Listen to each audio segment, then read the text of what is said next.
Bonjour, c'est Charlotte Baris. Bienvenue dans La Loupe, le podcast quotidien de l'Express. Allez, venez, on va écouter l'info de plus près. Dans la guerre qui oppose Israël au Hamas, il y a un acteur qui est évoqué presque quotidiennement, ce sont les États-Unis. Dans La Loupe, on s'est d'ailleurs intéressé aux livraisons d'armes américaines à l'État hébreu, aux conséquences jusque dans la course à la Maison-Blanche en novembre prochain, et même à la relation entre le Premier ministre Benjamin Netanyahou et le président Joe Biden. Nous aurions pu également évoquer l'agitation que provoque le sujet sur les campus des plus grandes facs américaines, poussant même la directrice d'Harvard à démissionner. Bref, les conséquences du conflit israélo-palestinien sont nombreuses outre-Atlantique. Mais il y a un autre pays, plus proche de nous, qui est largement divisé autour de cette question. Au Royaume-Uni, toute la classe politique est touchée, même la famille royale, en la personne du prince William, s'est exprimée sur le sujet. Résultat, c'est tout le modèle de société britannique qui est aujourd'hui mis à l'épreuve. On vous explique tout dans cet épisode de La Loupe.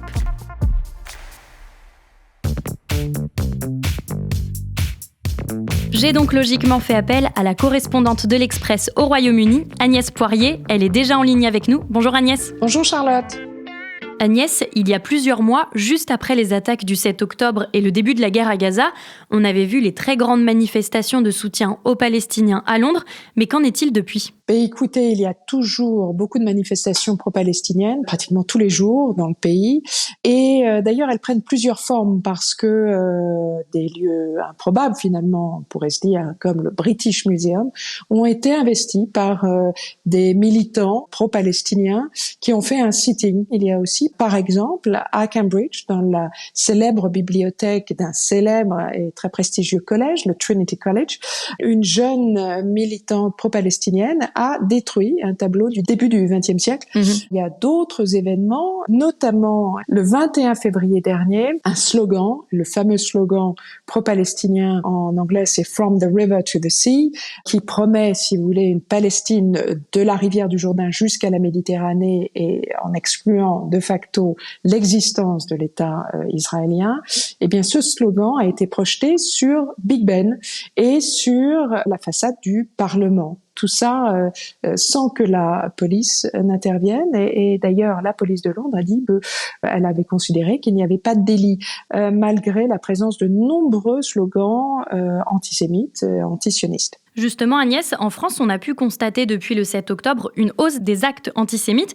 Est-ce que c'est le cas aussi au Royaume-Uni ? Oui, tout à fait. Les actes antisémites sont en hausse, plus de 4000 en 2023, et c'est le niveau le plus haut depuis le début de leur recension. En 1984, donc cela veut dire quelque chose.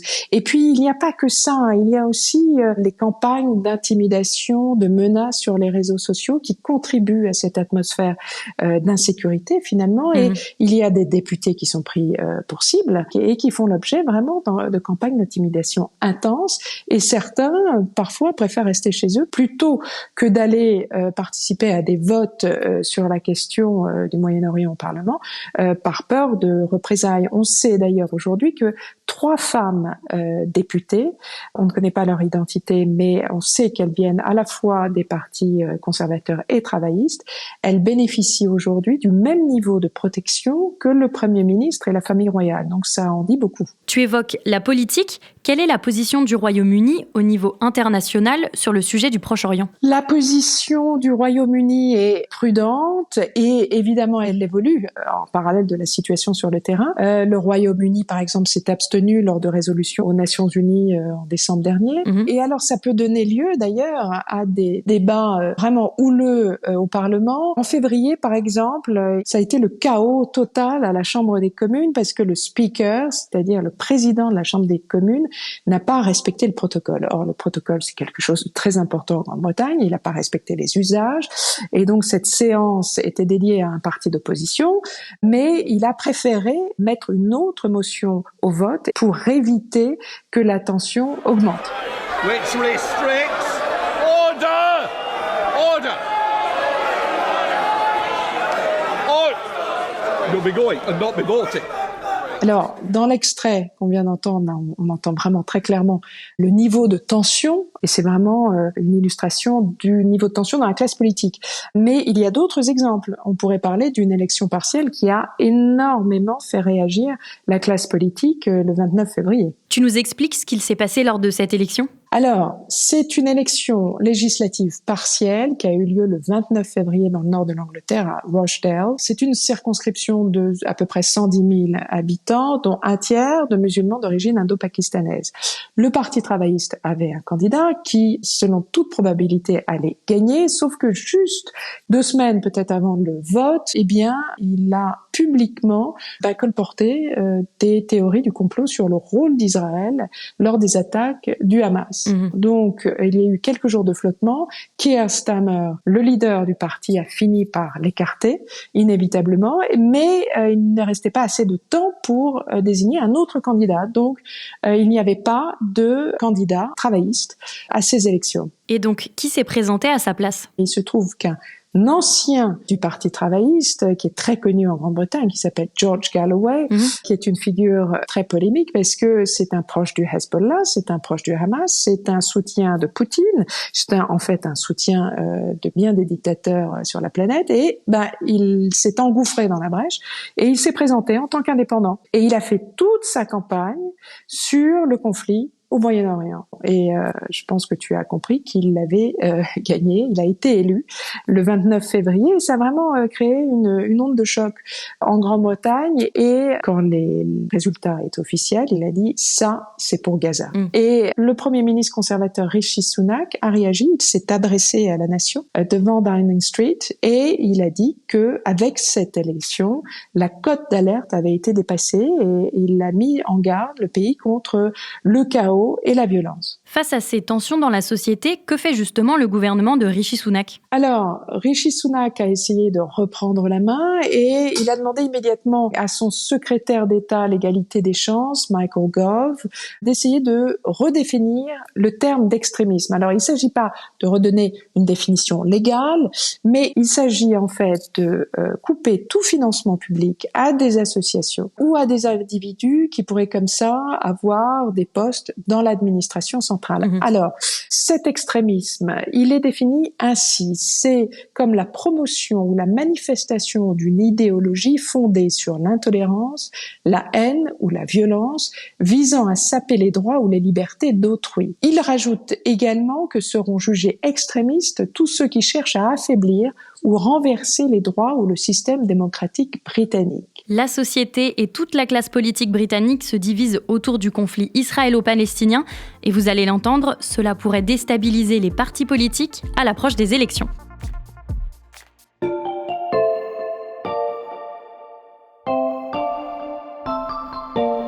Agnès, avant de poursuivre, je pense qu'on a besoin d'un petit rappel sur le fonctionnement de la politique anglaise. Alors, on a surtout 2 grands partis qui ont été fondés au XIXe siècle.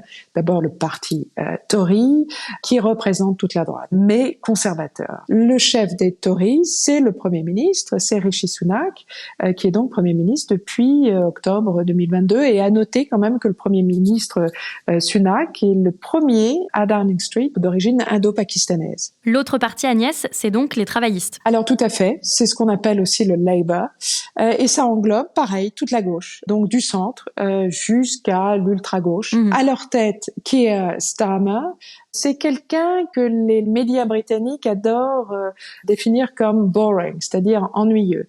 C'est un social-démocrate, donc c'est un homme de gauche, de centre-gauche. Et est-ce qu'il y a d'autres forces politiques ? Il y a les libéraux-démocrates, c'est le 3e grand parti de Grande-Bretagne, mais ils n'ont pas été au pouvoir depuis bientôt 100 ans. Et puis, on peut aussi parler des nationalistes écossais qui ont formé un groupe très fort à Westminster, mais disons que leur souci principal, évidemment, c'est l'Écosse. Il n'existe pas vraiment d'extrême droite, en tout cas forte en Grande-Bretagne, même si elle existe, mais c'est un peu une extrême droite caméléon, c'est-à-dire que elle a existé, c'était le Brexit Party, par exemple, qui n'existe plus, puisque le Brexit a été réalisé, et aujourd'hui, il y a un embryon de parti présidé par Nigel Farage, et ça s'appelle Reform UK. Voilà, mais le rapport de force quand même reste vraiment très binaire, et on peut dire que le conflit israélo-palestinien a révélé des crises fondamentales dans chacun des 2 grands partis. Comment ça s'illustre d'abord chez les conservateurs ? Alors, en fait, à la droite dure des Tories, il y a eu pas mal de rhétorique, on va dire, populiste, notamment Lee Anderson, qui est quand même un ancien président du parti Tory, qui est un dissident puisqu'il est parti avec Nigel Farage pour le Reform UK, mais juste avant de partir, il avait notamment traité Sadiq Khan de maire de Londres aux mains des islamistes. Et puis, mais il y a d'autres figures du parti Tory qui estiment que les manifestations pro-palestiniennes sont des marches de la haine. Et qu'en est-il dans le camp des travaillistes ? Il y a une résurgence de l'ultra-gauche, qui est évidemment volontiers pro-palestinienne et antisioniste, et que l'on croyait disparue depuis les années Jeremy Corbyn. Agnès, tu peux nous rappeler qui est Jeremy Corbyn ? Alors, c'est le prédécesseur de Keir Starmer. Il a été chef du Labour, donc des travaillistes de 2015 à 2020. Et Corbyn, c'est l'éternel révolté. C'est le député qui a toujours voté même contre son propre parti. Et ça a été une calamité quand il a été à la tête du parti travailliste, puisqu'il a contribué quand même à la victoire éclatante de Boris Johnson en décembre 2019, puisque les électeurs travaillistes ne se reconnaissaient pas dans ce militant qui d'ailleurs a fait fuir énormément de députés travaillistes juifs parce que son anticapitalisme prenait très très souvent des allures d'antisémitisme. Jeremy Corbyn et ses proches ont donc été poussés hors du parti travailliste. Pourtant, tu l'as dit, l'ultra-gauche est de retour. Comment ça s'illustre ? En novembre dernier, donc quelques semaines seulement après les attaques du 7 octobre, il y a eu un vote au Parlement au sujet d'un cessez-le-feu immédiat. Keir Starmer a dit non, je propose au vote des pauses humanitaires. Mais il est trop tôt pour demander un cessez-le-feu immédiat. Eh bien, quand même, plus d'une cinquantaine de ses propres députés l'ont laissé tomber, puisque eux réclamaient un cessez-le-feu immédiat. Donc, il y a comme ça des tiraillements quand même et une résurgence de cette gauche à la gauche de Keir Starmer. Et donc, il va falloir qu'il en tienne compte dans les prochains mois et prochaines années. Agnès, si ça perturbe à ce point chacun des partis, est-ce que ça peut avoir des conséquences électorales ? D'après les analyses politiques, cela ne devrait avoir aucun impact, ou en tout cas un impact totalement marginal et juste dans certaines circonscriptions. C'est-à-dire que l'avance du Parti travailliste est telle qu'ils peuvent peut-être dans certaines circonscriptions avoir un peu moins de votes, mais cela n'arrêtera pas le raz-de-marée. Les Tories, les conservateurs ont été au pouvoir quand même depuis maintenant 14 ans. Ils sont éreintés, il y a une guerre civile au sein du parti conservateur et il semblerait que non seulement le Labour va gagner les prochaines élections, mais il risque d'être au pouvoir pendant au moins 10 ans. On va donc surveiller avec toi, Agnès, les résultats de l'élection, même s'ils semblent déjà connus d'avance. Oui, tout à fait, mais alors ça ne veut pas dire que le sujet ne va pas avoir des conséquences à long terme. C'est tout le fonctionnement de la société britannique et son multiculturalisme qui se trouve aujourd'hui perturbé.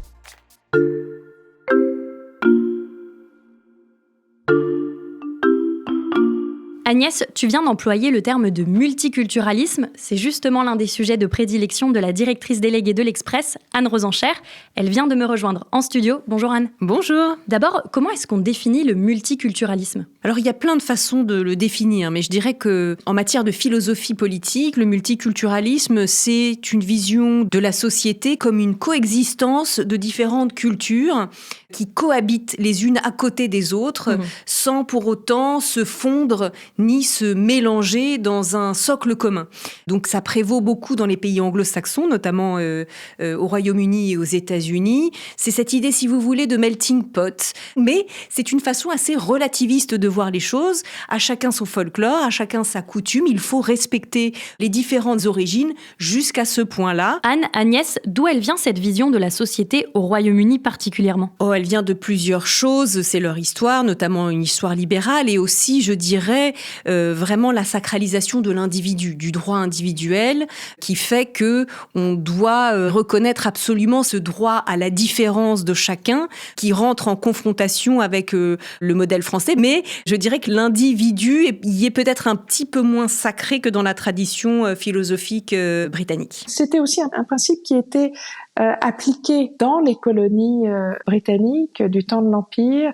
L'administration britannique dans les colonies respectait l'administration locale et la laissait vivre de façon parallèle. Et c'est un petit peu ça ce qui se passe. Donc c'est une logique à l'opposé de la logique française. Et comment ça s'illustre ce multiculturalisme ? Ça va très loin. Au Royaume-Uni, on le sait assez peu, mais il existe des conseils locaux de la charia qui, essentiellement sur des questions de droit familial, peuvent dire la règle en parallèle de la règle britannique. Pour nous, Français, avec notre point de vue, ça nous choque énormément parce que on se dit, c'est un deux poids deux mesures, notamment possiblement en matière de droits des femmes, que nous n'envisagerions pas chez nous. Justement, quel est le modèle d'intégration en France ? Alors le modèle d'intégration en France, qu'on peut appeler sous divers noms, mais notamment l'universalisme républicain, est un modèle dans lequel on se fond dans une espèce de creuset assimilationniste, c'est-à-dire dans l'espace de la cité, c'est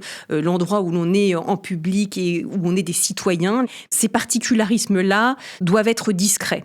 Ça ne veut pas bien sûr dire que nous n'avons pas d'identité, mais que quand on est dans un espace de citoyenneté, on met avant tout des valeurs qui nous rassemblent en avant, plutôt que de mettre nos différences en avant. C'est une différence de conception très importante et c'est ce qui a accouché de la laïcité, voilà, qui est vraiment une notion propre à notre modèle à nous. Les deux modèles, est-ce qu'ils sont souvent comparés ou opposés ? Bien sûr, c'est un débat perpétuel, notamment, par exemple, notre laïcité est assez mal comprise dans les pays anglo-saxons, qui la voient comme quelque chose de liberticide, notamment la loi de 2004 sur les signes ostentatoires de la religion à l'école.